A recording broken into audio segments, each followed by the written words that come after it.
When looking for the king of podcasts, you're at the wrong channel. Well, excuse me! Looking for good ideas for life?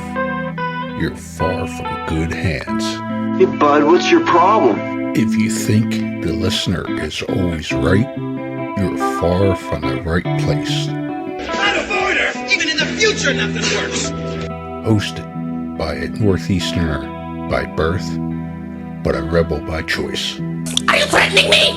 If you want a host that floats between love and madness, and we know the night is always gonna be here anyway. Thinking of you's working up my appetite. Looking forward to a little afternoon delight. then play on and listen to Crazy Train Radio. All right, guys, listen to this blues riff and B. Watch me for the changes and try and keep up, okay?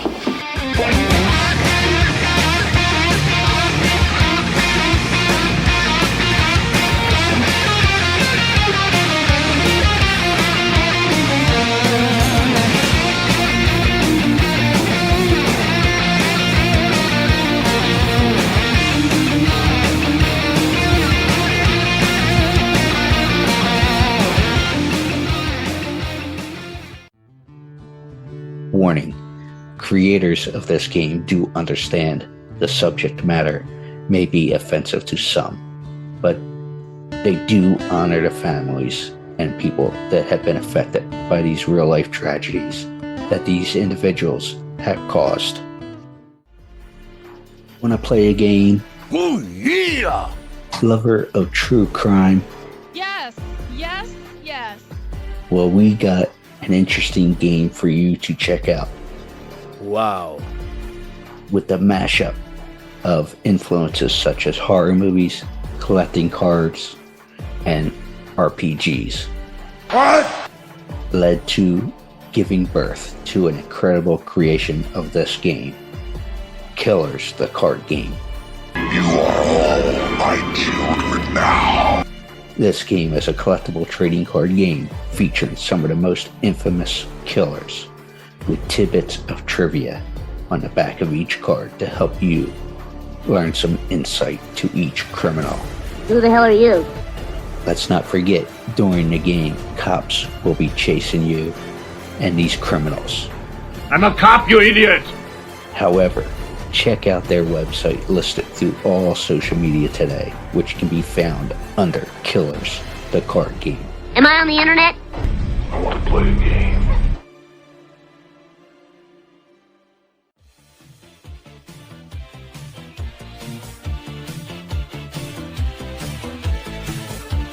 Hey, Tiffany Helm, and you are listening to Crazy Train Radio.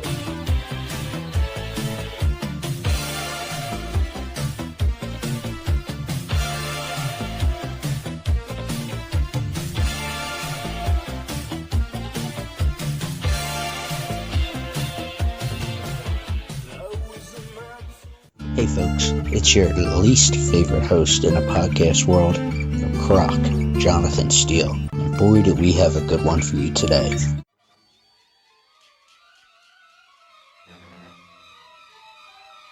Ladies and gentlemen, boys and girls, children of all ages. And this one actually can be for all ages. This next guest is a first-timer. We were going to have her on during our Friday 5 live stream with Mr. Sloan, but a little scheduling conflict happened, but that's life. But she is an actress, a photographer, a mom. She wears many different hats. But, let's just get into it. The next guest, you know her from Friday 5, and she pop locks and dances and all what those kids use in the film. But like I said, there's more to her. Miss Tiffany Helm, how are you this morning? How's your tea and everything else going on? Everything is grand, Jonathan. Thank you for having me on. And yeah, I regret not being able to do your fundraising awareness that you did. But it sounds like it was very successful. I know my mom really enjoyed it. So glad to be here with my cup of tea on this lovely morning. How are you doing? Right. I can't complain. It's a little warm. We're going to hit in the 90s again today in Philadelphia. And, yeah. Too And of hot for course, me. exactly. Too hot for But, me. and when we did the cancer event and that first night, obviously, most people know your co-star, Mr. Sloan, and Mom, Junior and Mom. And we had just lost Mom. Right. About a week or two beforehand. Right. Kept Miss Carol. I was having a brain fart, couldn't think of her name. How dare I? But yeah, Carol had passed a couple days before that, week before, whatever the case was. I know it was very close to it. So there was a little bit of a mood downer at the time. Not that there still isn't, but I figure I'll start with this. What kind of memories do you have of Carol, whether it be the convention scene, the film? Just when you think of Carol, what stands out for you? Gracious, funny, warm, easy to work with, humble. Yeah, and I really wanted to do the cancer awareness, and particularly when we all got news of Carol's passing, and I didn't, and I'm sorry that it put a spin, like a down spin on all of it. I mean, cancer's never light, but I would think that it was just really impeccable timing for celebrating her life. I mean, she'd be like the poster child for what you were doing. And I'm glad Ron could be on here as well, because I know they were super close. I was actually very concerned for him when I got the news. I reached out to him. Because they were super close. And I just love that all these years later after Friday, that those two are still a pair. So yeah, she is hugely missed. I remember we did a reunion several years ago, and just about everybody was there. And that's, I'm sad. It's unfortunate that will be it, but I have great memories. And I know I had posted that picture on social media, of us, flipping off the camera. So it was Carol, Ron, and myself at one of the conventions. So yeah, that's just a lovely lady. We've lost a lot of great people this year, for sure. And Carol, that was Carol having fun. She was, and I never got to deal with her, but I've built a pretty good relationship with Ron over the past couple of years, because he was part of a couple of fundraisers we did. Had him on a conversation like this, and we talked to him off air and stuff. He's a great dude. And like you said, when I first got the news, I text Ron, hey brother, how you doing? All that fun stuff, because like you said, there would be concern because of how close they were. And the thing I learned from him about Carol was how tough she was, as gracious and everything else that you said about her.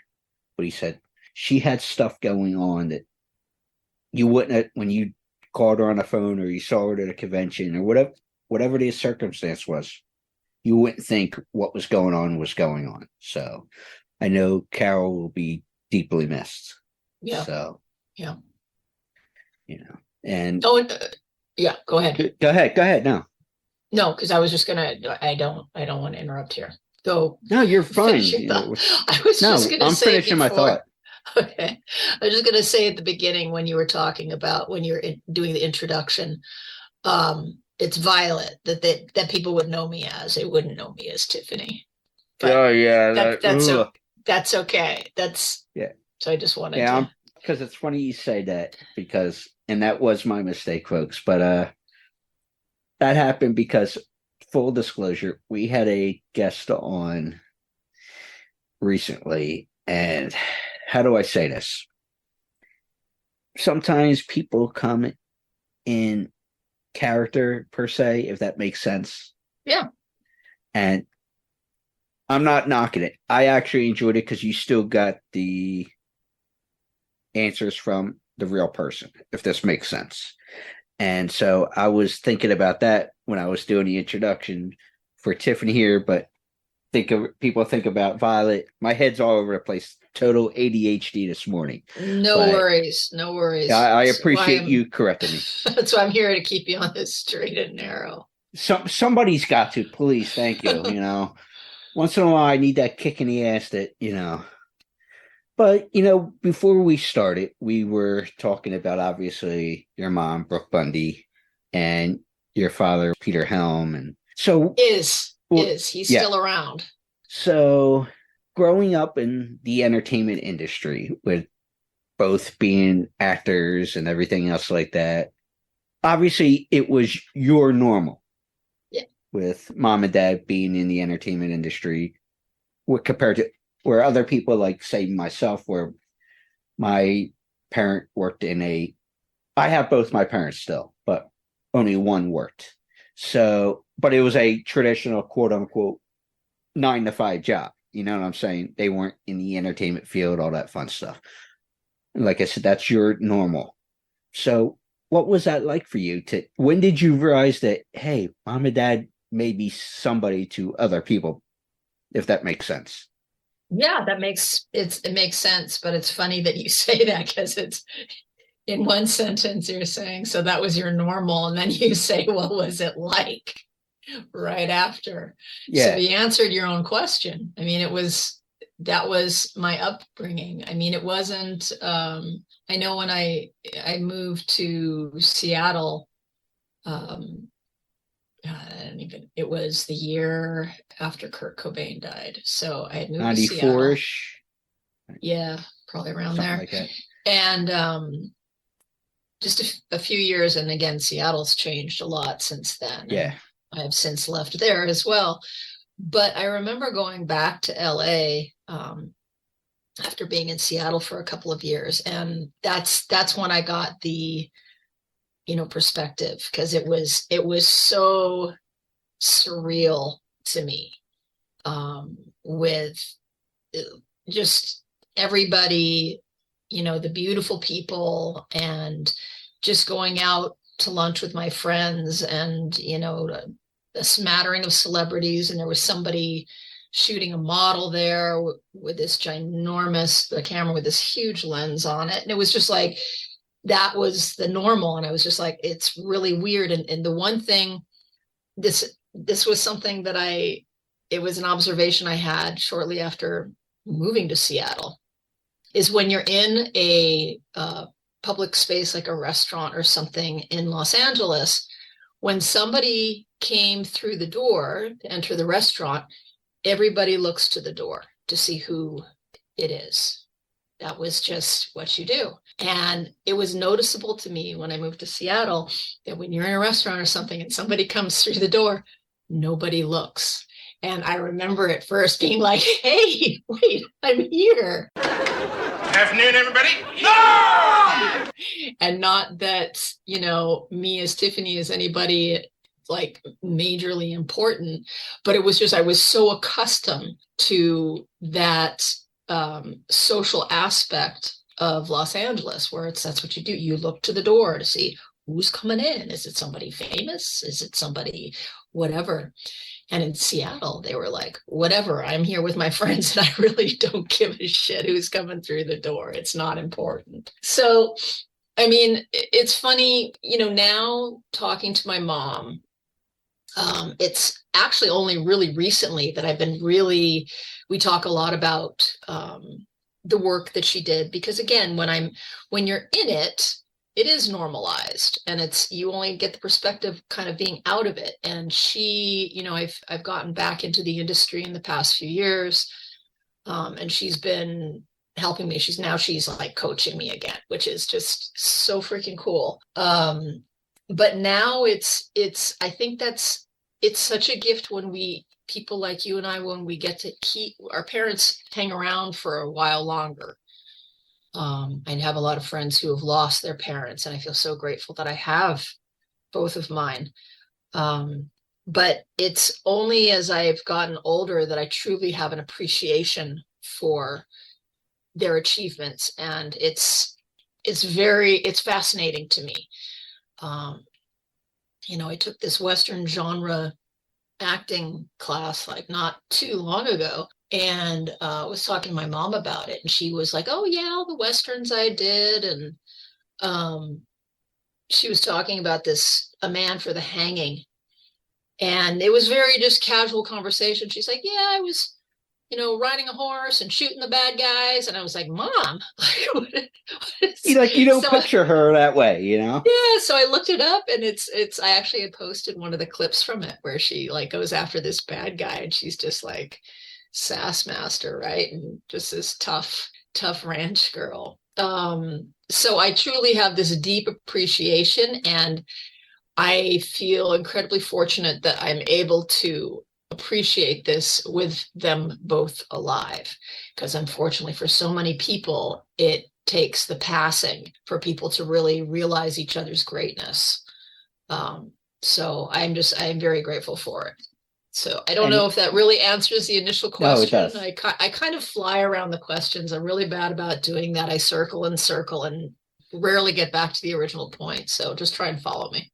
No, it's cool because I appreciate that. And it's funny that you said that about appreciating your folks from a different perspective now as a adult compared to growing up. And I don't know, it reminds me of the times I would joke with my old man, and he goes, take the celebrity, the acting, all that stuff away from, take away all the fluff stuff. All right. I remember, and we all, I think, deal with this, and you kind of hinted at it there with that answer. I remember sitting at a bar with my old man a couple of times, and it's still almost like a tongue-in-cheek running joke. He doesn't drink anymore, but when we were there, we would have a beer or whatever, and I'm more of a whiskey guy, but I would have my glass of whiskey, and he'd have his beer, whatever. And I would say, with that appreciation you're saying, I go, man, the shit you would try to tell me at certain times, teenager, early 20s, all that fun stuff. I didn't give a shit what he said.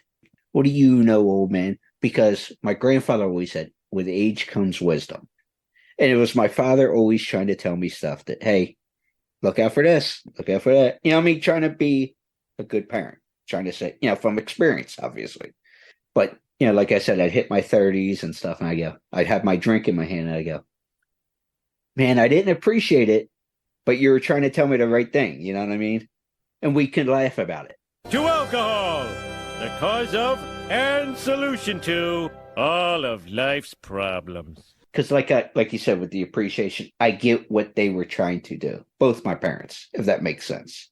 Yep, absolutely. So it's unfortunate that hindsight's 2020. So it's really cool when you get to actually have the experience in the present. We can appreciate them while they're still here. Yeah. So how did you get connected with Ronald Dupree and learning to dance and all that stuff, then leading into the mime troupe? Okay. Well, you're I know you're looking at no, that's fine. That's how to let's call that how to build a resume.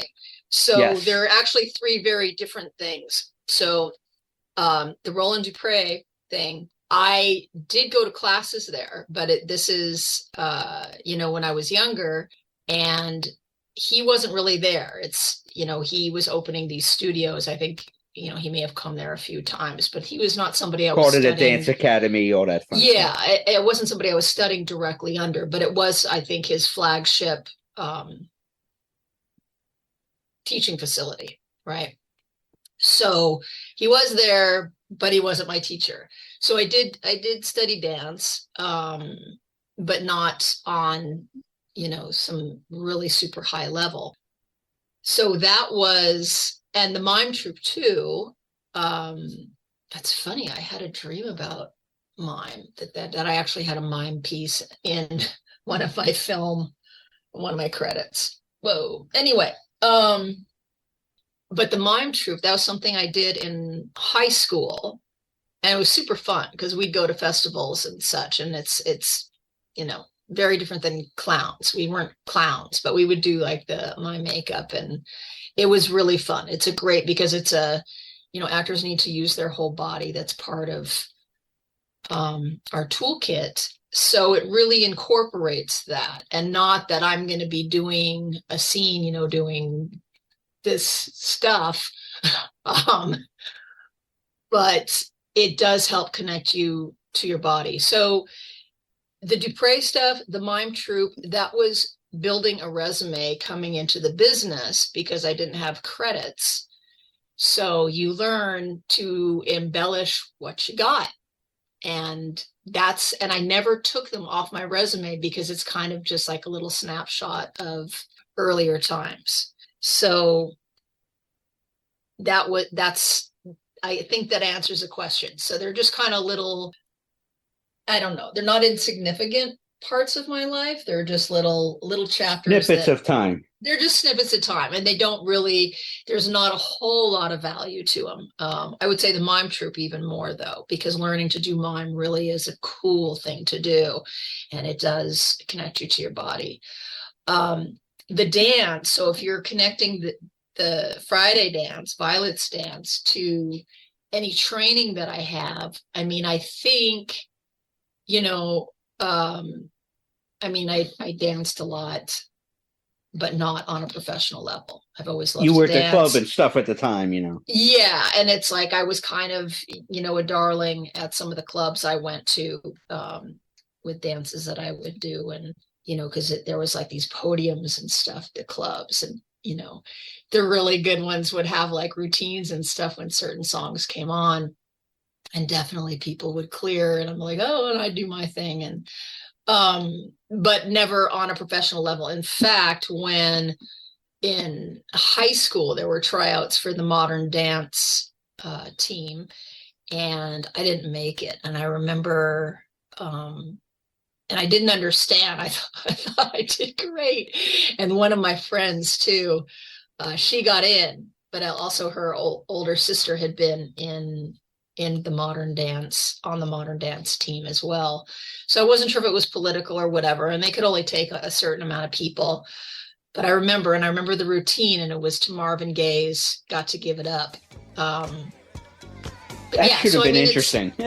Yeah, and it was very cool. I mean, I was bummed, but so I've never danced professionally. I guess the closest it would be to being professional dancing is what I did in Friday the 13th, because basically the definition of professional is getting paid for a certain thing that you do. So I got paid for a certain thing that I did, and I got paid to dance, essentially. If that answers your question. No, it does. But two things with that. And we'll talk Friday and stuff. Wait. I have to interject something, though. Go ahead. So I don't know how your audio is on this, and I'm here sipping my tea. So I just want to check to see if it's like sounding weird on the tea. So I'm just like sipping tea, and if it's like interfering with your audio. No, we're good. Seriously. No, we're good. If anything. Okay. No, I was making a joke then. I was making a joke. Okay. No, it's fine. We're okay. Good. But I was going to ask was, if I have the term wrong here, tell me. But that club stuff and all, that was more of a emo. How would you describe that time with no emo, bad emo. Okay. You need to watch South Park. Okay. How would you describe the club scene, the dance, and everything you were just talking about? Well, it changed. First of all, there was no emo then, and it's like, and I'm with the South Park folks on that. Like you've seen the emo goth wars, right? Whole different thing, you know. But yeah, what's the best terminology for that? Well, I went very hard goth. When that came about, I was like, these are my people. But prior to that, it was new wave. That's when. Okay. Yeah. So it was this new wave dance thing, and the club that I went to, well, it was way before Friday the 13th, but when I learned to do that dance, it was an all ages club. There was no liquor served there. And I started going there when I was about 15, and then 16, I got really into it. But yeah, they had new wave night, and all the new wave dance hits they would play. So that kind of morphed. I mean, it's, there were the darker songs, and that kind of morphed into, like, goth came out pretty much on the tails of new wave, right? Like all the subgenres started. But emo didn't come out till years later. Okay, yeah, because everything intertwines there. Yeah. And then, it also had to do with availability of music. I mean, I was listening when I did Friday, when I was listening to mostly goth, like a lot of Sisters of Mercy, Bauhaus, and such. But I was also, I was listening to still new wave dance stuff, and just alternative bands, like anything alternative, I was just eating up. So using that song, I mean, it was just kind of it just came together, right? It wasn't that it was necessarily my favorite song. I mean, I think at the time I would have rather used something from the Sisters, or something from Bauhaus, or something from Tones on Tail. Some of that darker, I mean, it is, of course, it's a dark song, but it's got the dance vibe to it. So that song came about because it was available, and it just happened that the words and everything it all just synced up. It was kind of a beautiful thing, right? Yeah, it was. But fit what you were trying to accomplish. Exactly. And the other stuff that I was listening to, they simply couldn't get the rights to it. And it wouldn't have worked as well. So, yeah, I don't know if that answers your question.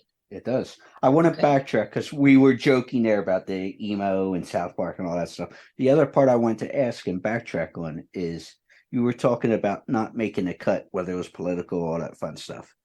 Did you feel pressure as a teenager and trying to find your own ways there?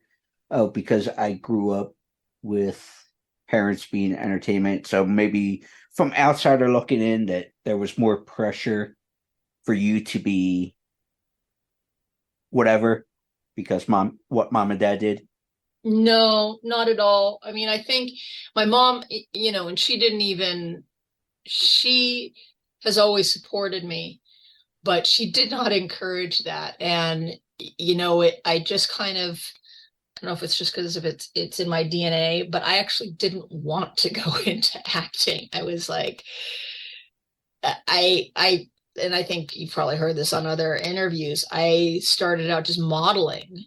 That's what I wanted to do, because I knew it was a short-lived career, and I'd be washed up by the age of 20 and have to move on. I'm like, I just want an old hag at 21. Yeah. And I mean, and then it was very specific what you had to look like and how tall you had to be and your facial features and everything. And now it's a very different market. I mean, they still prefer, like, models to be of a certain stature and height and everything like that. But there's a lot more room now for people of all shapes and sizes and ages and, skin color. And it's a lot more inclusive now. So at the time, and again, I didn't really fit the mold for a model. I didn't have the height. I didn't have quite the features. Now I've got the cheekbones, but that comes with age, just losing the fat in your face. So I didn't really want to do acting, and I just kind of like geared toward it. I mean, in high school, I started getting really into it, and I always was very active in the plays and such at summer camp. And it's always been in me to do that need to perform. And I was shy as a little kid. And it was always a chance to come out, right? I remember the Kirin beer ad I did with William Catt is a Japanese commercial. And I remember my agent sending me in for that and said that they wanted to see me in a swimsuit. And I always felt very awkward, like most teenagers do. I mean, I think I was about, what was I, 19 or 20 at the time. And I walked into this room, and it was all like these Japanese businessmen, right? And like speaking no English. And I knew what I was about to walk into. And inside, I was like dying. I'm like, I'm in a swimsuit. I feel very vulnerable. There are all these like guys in this room and they don't speak English. And I'm just like, oh my God, what am I getting into? And as I opened the door, like I just threw my head back and, and walked like I owned the freaking room. Inside, though, I was like the shy little, and I got the job, right? It's like I was able to put on the persona, and I was smiling and laughing, and they may not have understood what I was saying, but they loved me and they hired me. So it was really, acting's been a really good vehicle for me, I think, for anybody to overcome shyness, because you get to just transform yourself. And whatever you feel in the inside, you can change it on the outside. Exactly. Well, speaking of that time period, Steven Sprouse during your modeling days, and you ended up also meeting Iggy Pop, who is huge and was huge at the time. So could you actually tell that story? It's one of my favorite stories. It's actually, I wasn't modeling. I was going from part-time job to part-time job. I think I was like a hostess at a restaurant. And then Steven Sprouse was opening this store at the Beverly Center. And I can't remember how I got into it, but it had something to do more with my club contacts that they were hiring. So it was more of, I was like looking hip and the way I dressed and everything that got me the job at Steven Sprouse. And then it came out that I had done a Friday film. Like my manager knew that. And Steven, of course, would come into the store. It was his baby. I don't think the story even lasted that long. But Iggy was one of Steven's friends. It's like that whole, I don't know, it's just a whole group of, high celebrity, famous, whatever people that hang out. That clique. They go to the, they're at bars and parties together. I was not part of that. I was simply a worker at the Sprouse store. And I was one of the workers who helped open it, stocking and whatever. But I was introduced to Iggy Pop, and again, like he's an icon, right? And I was just like, whoa. Mm-hmm. So he was much smaller than I imagined. And he had this like bowl haircut, like the classic, mother puts the bowl and trims around. I mean, this like silly little haircut. And I was just so nervous, total fangirl, and, nice to meet you. And he said in this, it was almost like, because he has a voice, when he sings, but when he spoke, it was almost like that California wine type voice. He said in this tone, "You were in Friday the 13th. Oh my God, that's so cool." And I was like, and his eyes got really big, and I was just like, I was really taken aback by it, because he was nothing like what I expected. And I was still totally nervous around him, but he was so genuine and warm and silly. It was a really cool experience. And I mean, growing up in the industry, I've never really been that smitten when I meet other actors or actresses. Like, I don't care if you're an A-lister or whatever. I don't know. Because I'm like, okay, well, I'm one of you. But the musicians and the singers and stuff, I go total fangirl on. I'm just like, oh my God. So that's the story of Steven Sprouse and Iggy Pop. Yeah, because, and you just hit it there, I don't care what you do, because it's funny, people look at my phone list and email list and all that stuff, you know what I mean, from doing this, and everybody else is just person to person. You know what I mean? I don't care what you do, status, all that stuff, right? So, but where it's funny. People will say, "Hey," I'll be like, "Hey, can you hand me my phone?" And they'll see a text message from X or Y. It's like, "Oh my god!" It's like, not that big of a deal, you know. But It's yeah, funny. I get all You, fangirl when it's musicians and yeah. such. It's like, oh my Well, god. is Iggy your favorite? Because I know you're a big music nerd. And I mean Yeah, this. I wouldn't say he's my favorite. I mean, I got a ton of his songs on my playlist, but I mean, he's a pioneer. Yeah. So, and I just always found it really funny. I don't know if you remember I think was it Princess Cruises or one of the cruise lines used Lust for Life as they had that as, and I was like, do they know what the lyrics are saying? I mean, have they? I was always like amazed. I mean, they're showing these pictures of like kids going down the slides and everybody's happy. And in the back, it's like, yeah, I've had it in my ear before. I'm like, really? And they're talking about the pill. I mean, it's, so that, and I do love the song, but I always found that really funny that they used that. Like somebody in marketing either pulled a fast one on them or really wasn't paying attention.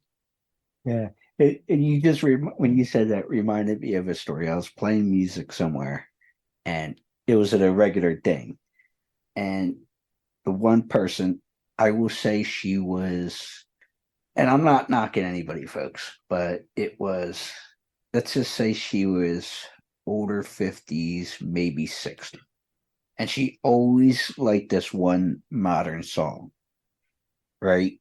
And she's like, "Hey, can you play that?" And she's one of those, and if you were at something, she'd be the first one on the dance floor at a wedding. One of those type of people.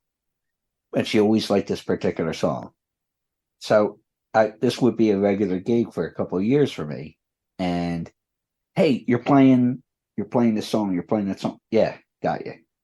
Well, finally one day she goes, "Hey, make sure you get me covered. I got you, Bev." And sure enough, to see the look when it clicked, when she actually listened to the lyrics, they said, "What?" What was the song? I think it was 24 Karat Magic. Okay, I don't know it. And what's the hook there? Like, or if it's not appropriate, just message it to me later. Yeah, it wasn't that big of a deal. But she was a and I'm not knocking this, very religious person, and didn't even like the words like shit and right.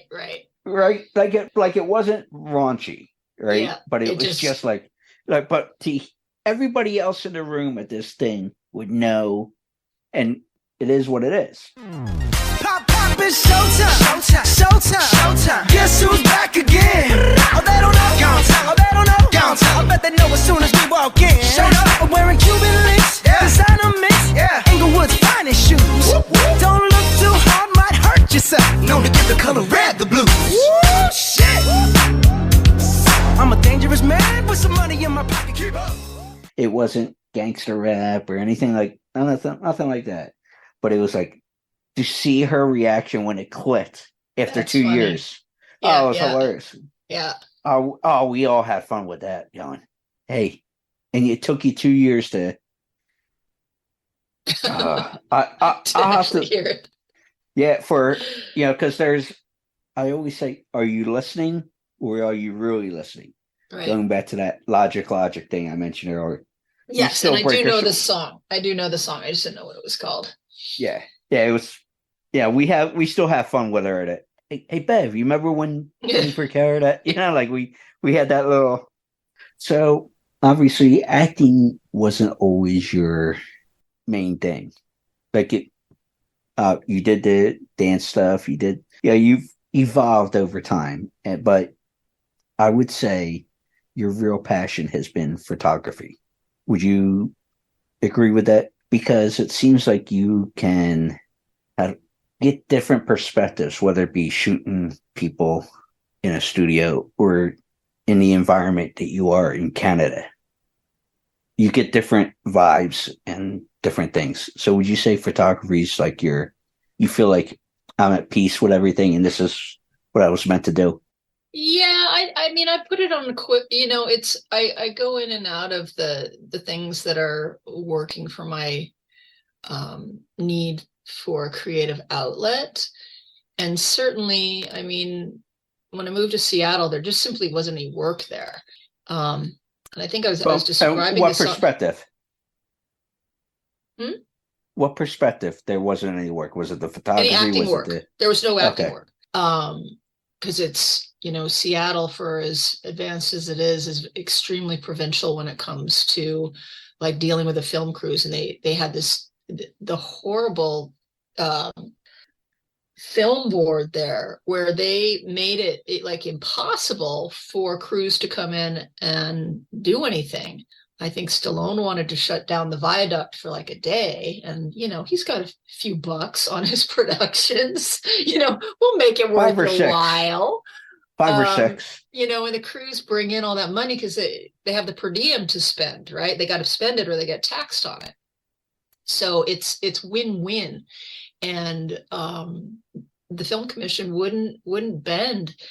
So, I mean, eventually what started happening more and more is film crews would just go to BC to give it the Seattle look. Like, I mean, and if you look at most shows or films now that supposedly take place in Seattle, they do most of they'll get their exteriors, they'll get a few shots. There's a Space Needle, and they'll get a few shots of Seattle, but then everything else is shot in BC, and it saves them a ton of money. And BC is very welcoming to film crews. So anyway, there was no work in Seattle. And I had, one of the reasons I left LA, like I love the acting business, and I described this the other day, like LA is too much for me.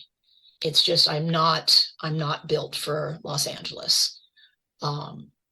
So I wanted to leave, but it's still, as an artist, I need my creative outlet. And that's when I got into photography and did well in Seattle. And again, Seattle became too much. And I had been wanting to move to Canada for a long time, and my partner had wanted to move to Canada. And then when it's like it all kind of came together to do it, it got a little bit of cold feet coming here. So now here, and it's, again, I'm kind of skirting around the original question, but I'm good as I just always need my creative outlet, and I will make that happen, I think, wherever I am. And unfortunately with photography, what's happened, and now, AI is just killing photographers right now.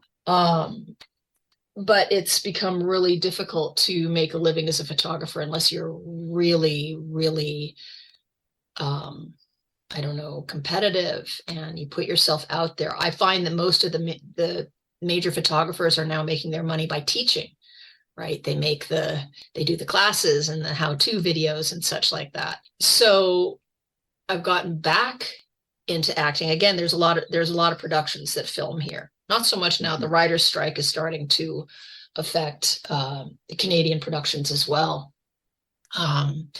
But it's hard to answer the question because it ebbs and flows. It's like I'll get really into the photography for a while, and then I kind of back off. I mean, in Seattle, it's, the business that I was in, the portrait photography, it started getting a little too much like just work for me. So I needed to make it fun again for myself. And that's when I do all my conceptual stuff. So yes, it's very filling for me on a different level. I definitely have more control over the process. Where acting, it's like you're completely at the mercy of other people to hire you completely. Where photography, yes, I'm still at the mercy of having other people hire me, but I can go out and shoot stuff. I can play on Photoshop for days. So I think it just matters the amount of fulfillment that each gives. They all serve a purpose. Each venue serves a purpose. And who knows? I don't know what I'll get into next. Maybe there'll be something else. But right now, the acting and photography are kind of hand in hand. With the photography side of things, yeah. Would you say you enjoy more of the portraits, or would you say you enjoy going out and doing nature and things like that and getting things? When I say portraits, you have the traditional studio and headshots and things like that. Or is it, I'd rather go out and get the mountains and different nature, things like that? Do you have a preference on what you shoot? Well, I'm not a wildlife photographer. I've got some pictures of wildlife. There's quite a bit of it around here. It's not really my thing, and I'm not really set up for it. And what really amazing wildlife photographers do, it's not really my gig. I really love the portraiture of, kids, artists, animals. These are my favorites to shoot. And again, my most favorite is doing the conceptual pieces, where I just take elements and put them together in some dark and eerie scene. And that's what I really like to do. Unfortunately, I haven't made a dime off of it, but it does give me a lot of creative fulfillment. But definitely, I would put myself, I'm a portrait photographer. That's my thing. Well, acting side of things there. Obviously, like you said, the strike is affecting things and whatnot. But was there a particular moment that you said, okay, I'm going to dip my toes back in? Because obviously there's a lot of Canadian productions as well. But I heard you say as well about doing a lot of under fives and day player work. So what made you say I'm going to tip my toe back in? Well, we live in this like tourist town, and most people here, unless they're extremely wealthy, are working like 3 and 4 jobs. It's very expensive where we live. So you just have to get very creative on how you're making money. And I'm a dual citizen. And basically when an American film crew comes here, they have to hire a certain amount of Canadian cast and crew. They do most of the casting out of LA, New York, Toronto, Vancouver. Those are the main places that they cast out of. There are other cities, but that's it. But here, in order to fulfill the contract requirement, they will hire actors here. But again, it's for day player stuff and under 5. They don't really do major casting here unless it's a project that's specifically to Alberta, like an American film crew won't. But if there's a Canadian production shooting here, like there's some indie films, right? That are great, and they will do their full cast here. And the idea too is about keeping costs down, right? So a film crew coming up here, they want somebody who's local, who can drive themselves to the set, who, they don't have to pay for a hotel. And that's kind of the idea there. So I thought with my dual citizenship and my resume, why not give it a shot? So I talked to an agent, and, they were delighted to have me again. I've got a strong resume, and I really, really lucked out. Like I booked pretty quickly 3 jobs. And now it's definitely quieted down. I've gotten very close on some projects, but it's definitely slowing down. And now we'll hear what's happening, because even there's Canadian productions which are still cruising along with the strike, because I know SAG-AFTRA is going to be voting at the end of the month for a strike. And then I think that's when the Canadian Union is going to be supporting the American writers more. But for now, the American productions that are going on here, they usually have a writer on set for rewrites and such, and they can't, right? So I haven't checked, and actors being very quiet about where they stand, and I absolutely 100% support the writers. And I guess it's Netflix is the main bad guys here, which is unfortunate because I do love Netflix, but they're the ones who are really screwing the writers right now. Yeah, so the day player. So yeah, I just jumped in, and again, 2 of my jobs were, I think, mainly. I mean, I'm not saying I'm a bad actress at all. I think, and I've gotten better, like because I do classes. Any chance I get, and there's some great classes here offered through the union, and they're so much fun. So I think I've actually gotten quite a bit better as I age. But a couple of those jobs that I got, the producers and directors were fans of Friday, right? So that definitely had something to do with my getting the jobs. Just saying. Yeah, and that's great that you have that little card in your pocket that, hey, I wasn't in Friday 5, by the way, to get your foot in the door, but I can do this, this, and this. And when you mention the classes and such, it's true. You're just adding more tools to the toolbox to what you can do. But speaking of rabbit holes, because I know you dive deep into rabbit holes, whether it be IMDb, the business itself, or even Netflix and music. Do you have a particular rabbit hole you enjoy diving into? All of them. I have to be careful. I mean, I think anybody can get sucked into anything, but there's a lot of interesting information out there. But yeah, I do that. I totally IMDb stock, right? We watch a good show, and I'm like, I need to look at who the cast and crew is, what they've done. And the funnest thing on IMDb is there's you can find your connections to other people, other actors and such. They have and I can't even think of how you access it. It's on the IMDb Pro side, where when you pull up another project, you'll see IMDb will be like, you have connections with these people, right? And I'm like, oh, cool. So the actors who I really, really think are amazing, there'll be some connection because we worked under the same producer or something like that, and that's always really fun. I'm like, okay, so what are the chances that I might get to work with whatever the person is? But yeah, it's always interesting, and it's funny. It really dispels that whole idea of the unknown actor, because that really doesn't happen very much anymore. Usually, you see a fresh face on a film or a series, and you're like, oh yeah, some unknown, and then you go look them up, and you're like, oh, I guess they're not so unknown. They have credits back, going back 15 years or something. So, but yeah, I'm always just interested in more information.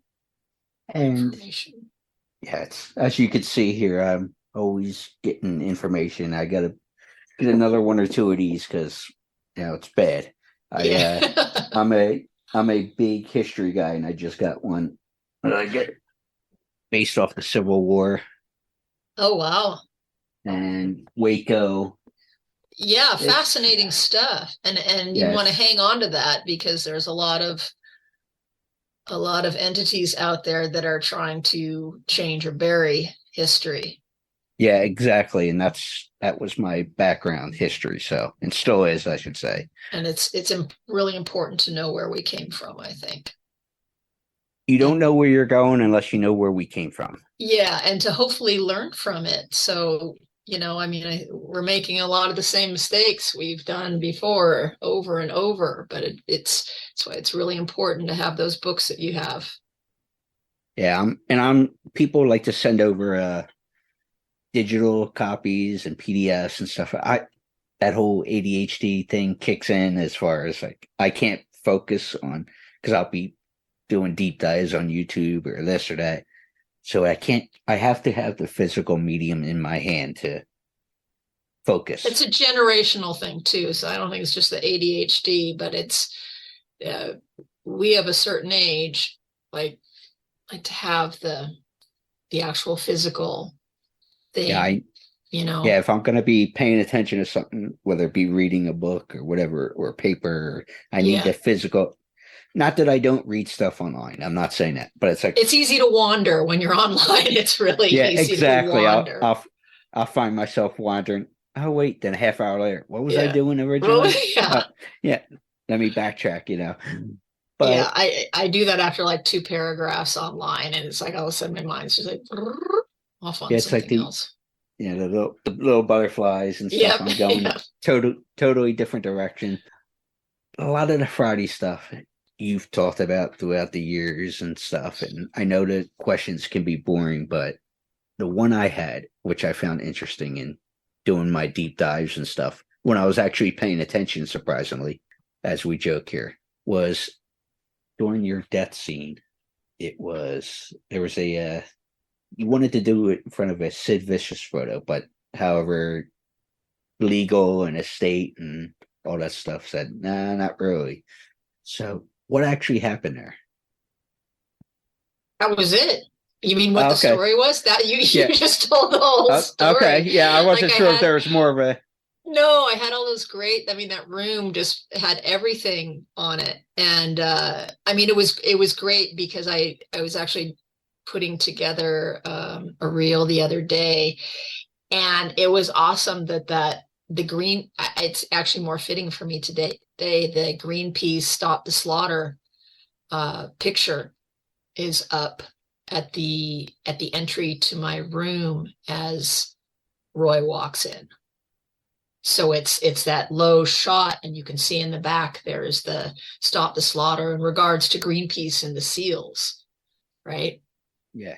Which is very perfect. I mean, and that was a directorial thing. But yeah, it was just they couldn't do it again legally, just the same as with the music that I was selecting, and my first choices we couldn't do. This was a low budget film, and they didn't have the money to be paying the royalties on all this. So, but the Stop the Slaughter one they could do. I mean, I think Greenpeace's it was nonprofit anyway, so it's okay to have their, and nowhere did it say Greenpeace. You can just see the Stop the Slaughter as he walks in.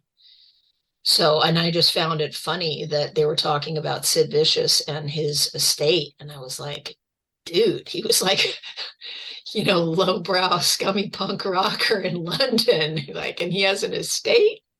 Yeah. But he did, Go figure. So, you would think folks like that, and I'm not knocking folks like that. Wait, they actually thought bigger picture? Oh, holy shit. Well, and it might have been his wife. I mean, I think it had to do with what his wife did after his death, or his partner, rather. And we were joking about horror films and all before we said let's go and all that fun stuff earlier. We were talking Terrifier and the kids and just everything like that.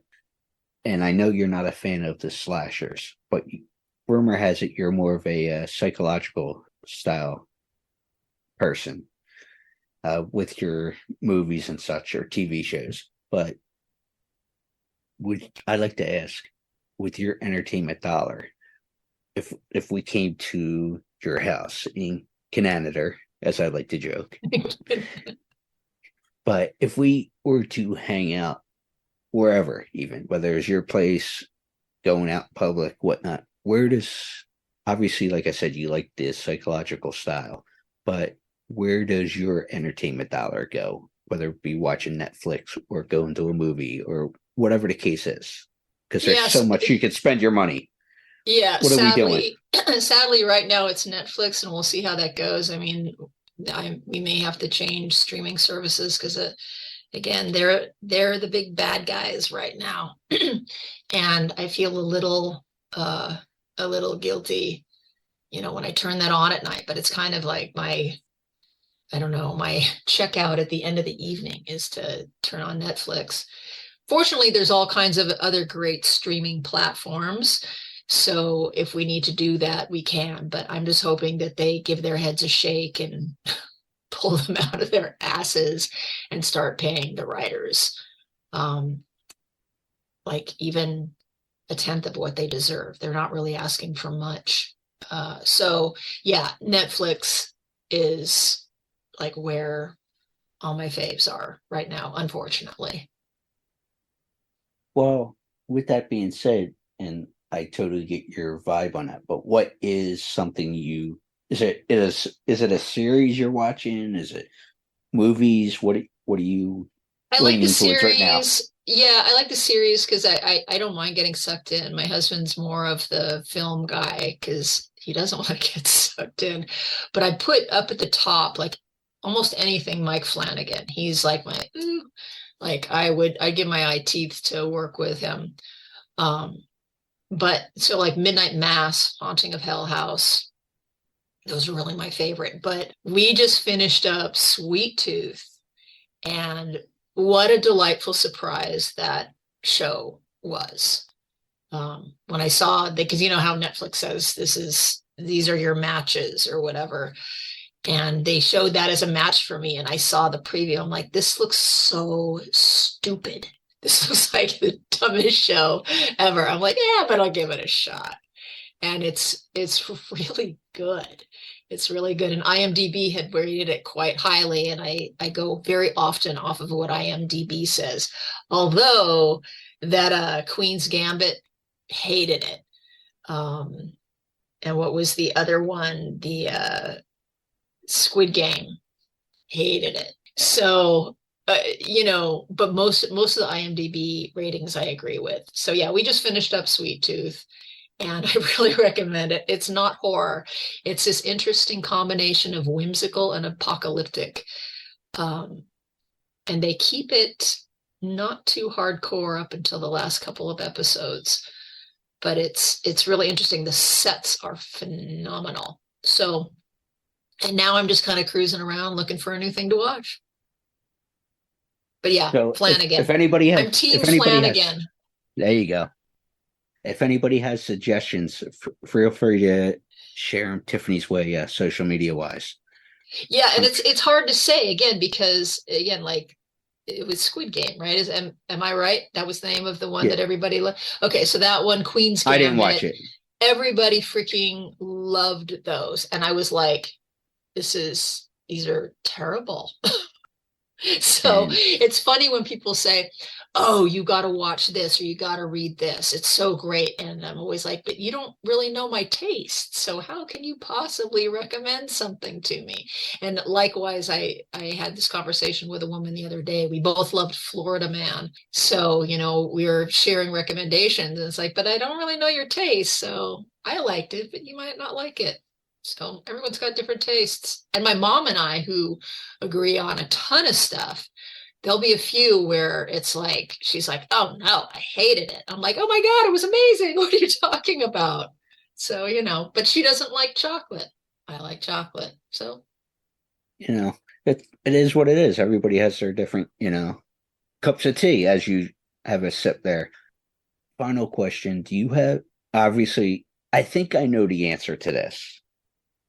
And it's a logistical thing, but obviously, are you invited to many cons? Because we were joking before we hit record about your mom, and I was joking with the suplex and stuff, and that your mom takes no grief. But I was teasing. Love your mom. Most people love her who deal with her. But are there many shows that you're invited to, or is it a logistical thing? Would you say because of having to fly in from Canada and such? Well, I think it's become really political. It's not at all what it started out to be. And I am going to be in New Jersey in August. There was talk about me being in Illinois in September at the Midwest one, but I don't know if that's going to happen or not. I'm now wondering if they've changed their mind. So I think like initially these cons were started for the not A-list actors, right? It was for other actors who had worked or whatever, to meet the fans, earn some income, and be connected in the industry, and to, well, there's all kinds of different cons, but particularly the horror community. And it's changed where now it's like you're getting A-list actors doing these things. So, and it's also become much more competitive. It's like there used to be just a handful of these shows, and now, and they only came up during a certain time of year, and now it's all year long. There's lots of agents, there's lots of promoters, and they trade talent around. We're commodities. Like I'll let you have, an agent says, I'll let you have this person, and if you can take these other two. And promoters like, well, we want this one person, we'll take this one person, but we don't really want that person. Can you give me that person? So it's changed a lot. And I think that me being in Canada does have something to do with it, because it costs more for people to fly me somewhere, as most of the cons are in the States. So yeah, I'd like to get invited to more, but I just think there's more to it than, it's not just a simple, invite me more or don't invite me more. But I always tell the fans, if there's somebody you want to see, let the promoters know, because that's who they listen to. Exactly, because those are the people that are spending the tickets and, doing the photo ops and just everything that goes with it. And my agent right now has most, not all, but a lot, or I should say a lot, of the Friday 5 cast. So, the hope is to do more reunions, because those are the best shows. Those are so much fun. And then it's great for the fans, because if there's one particular aspect of the franchise they like, they can get everybody in one, right? Mm-hmm. As opposed to spending all this money bouncing around from show to show. So I just always recommend the fans tell the promoters who you want to see. I mean, I would love to do a show down south. I haven't done one, and I know I have a lot of fans in the southern regions of the States, and I would love to meet them. They would like to meet me, so hopefully that happens. Let's make it happen. Let's make it happen. Yeah, and that's good that you're going to be in the Jersey one, because that's my neck of the woods and where I'm at. Cool. So I'm definitely going to have to make. I think it's the Atlantic City show that you're going to be at. Yeah. It's not the show, the boat one. It's the other one. It's like just like Edison. Yeah. Thank you, Edison. We will. Thank you. Yeah, we will. That's definitely doable for me. Cool. And I'm not going to mention names, because you talked about a little bit of the political game of that, and I have bad taste in my mouth, let's just say, because you mentioned agents and all that fun stuff. I just find it funny, because kind of how we do things, and from talking to us and everything. And we had one viewing set up because we had a previous guest on. But you had what? Had a previous guest on. Uh-huh. And we were going to do a watch along with their film and this, that, and the other. And there was an agreement in place. Okay, you can get X for your time, all that kind of, you know what I mean? We do it over Zoom, so not that big, not like you're getting flights and all that stuff, right? So there was a thing, everything was set up. And then, and I don't want to say the person's name, agent-wise, I was put in touch with this actor because of their film agent and stuff like that. Interview went great. Everything was great. We set up everything to do a watch along, as I was getting at. Deal was in place, all that fun stuff. And you would probably know the con agent's name if I mention it, but I'm not going to do it during the recording. Next thing I know, they try to get involved and insert themselves because they wanted a piece of pie and make it political. Oh, it's like, what? This conversation had nothing to do with you. It dealt with the film agent and the talent, right? What? Mm, Oh, I lost my mind. Like, really? because it was like, I'm a pretty straight shooter, but everything was set in stone. The thing ended up having to get canceled because this Oh. convention agent. But it was like, why are you inserting yourself in a conversation that had nothing to do with you? Right, right.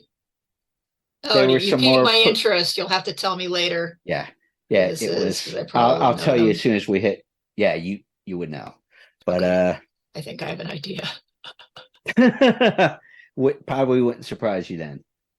So obviously we bounced all over the place. But what is next for you? Whether it be professional, personal, what's going on? Obviously, you said the show's in August you're doing. Yeah, yeah. What's going up next? And a couple little, like I just have a couple of fans who are trying to connect me to some other shows. So we'll see what happens. I mean, I don't want to say anything before anything happens. I know, well, OC and Stigs is going to be re-released on Blu-ray through Radiance Films. So a bunch of the cast, and if you've looked at the cast list on OC and Stigs, it's pretty freaking impressive. That's the Robert Altman film I did.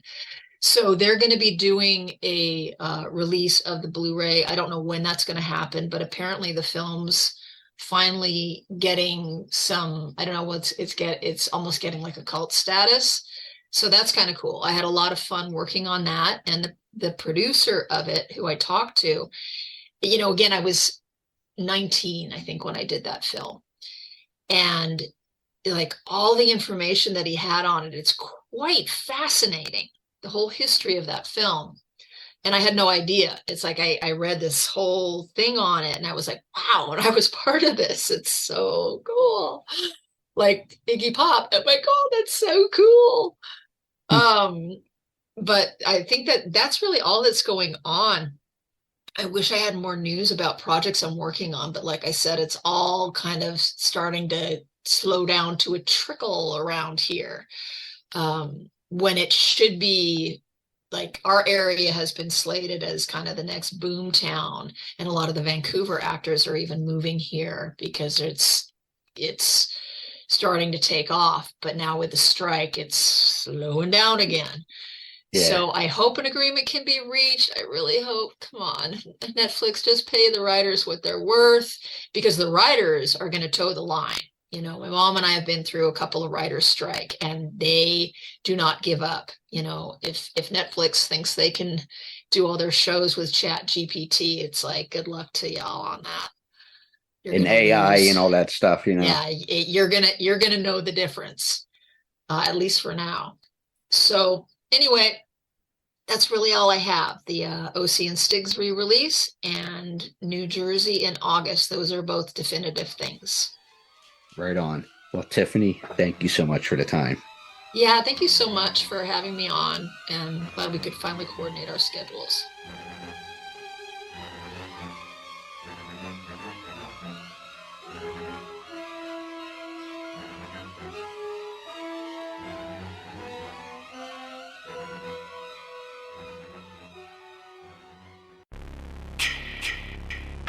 Hey there, Friday fans. We know how much you enjoy the movies. Enjoy grabbing your Friday merchandise and interacting with the Friday family, whether it be at conventions or during our particular watch-alongs. Well, when you're looking to get yourself masks, why not check out our friends over at Camp Blood Customs out of New York State and order your specific custom mask from any of the films. All orders are made specifically. Your needs and wants are. Make sure you find Camp Blood Customs on Facebook, Instagram, and all over social media and order yours today.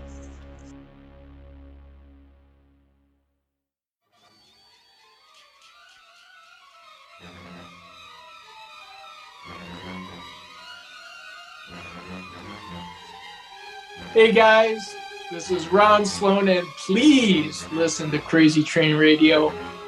I had a blast. I truly had a blast. And I know my cheek's going to hurt tomorrow morning. Thanks a lot.